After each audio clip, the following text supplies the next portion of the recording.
Sa mga hindi pa nakakakuha ng 5 dyan ha.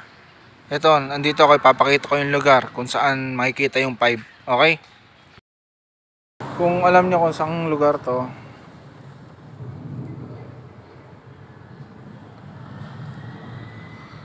kung napapadaan kayo dito,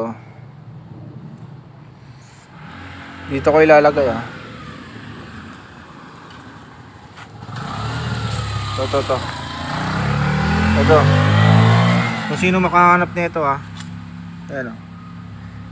Dahil mabait ako, gagawin ko ng 10. Tatakpan ko lang ng kahoy ha.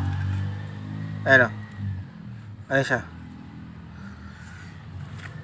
Ah.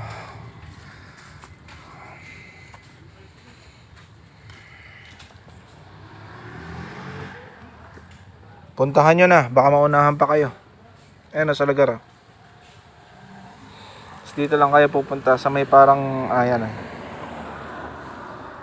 Yan yung kahoy na yan, nandyan yung 10. Puntahan nyo na ngayon na.